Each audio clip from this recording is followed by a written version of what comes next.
to pivot to the second issue with the FBI and investigating, to pivot to the second issue with the FBI and investigating this assassination attempt, I think one of the most disturbing elements that hasn't been picked up on was when the deputy director of the FBI, Paula Bate, said that they were going to investigate it as domestic terrorism.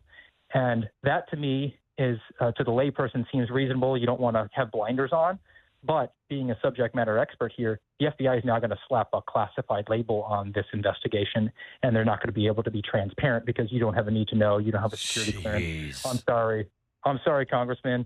Can't comment on an ongoing investigation. So that's tremendously disturbing. And then the last thing that I definitely want to get to is this Pakistani national.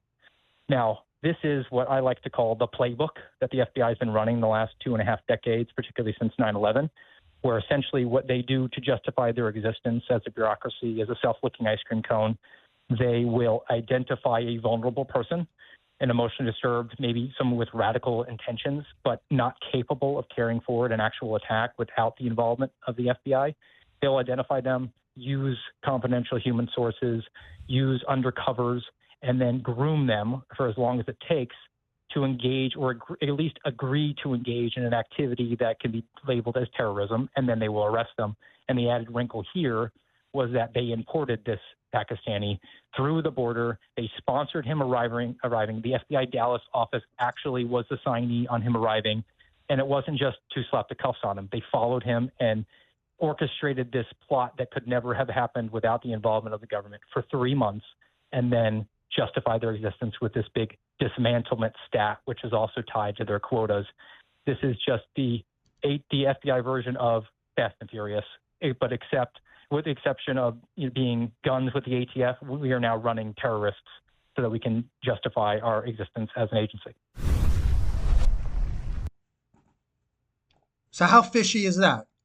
You have a terrorist on the terrorist watch list who comes across the border at the invitation of the FBI, who signs for him and says, oh, he's a good guy. This guy tries to kill President Trump. Whoa, what are we missing here? Maybe anyone watching this, you should look up the fake kidnap plot on Governor Whitmer. That would make you sick. Try to search on the internet. Governor Whitmer, fake plot, Revolver.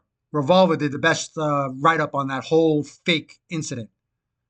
So let's think about this. We have a rogue intel agency called the FBI, and there are elements within this agency that want Trump dead.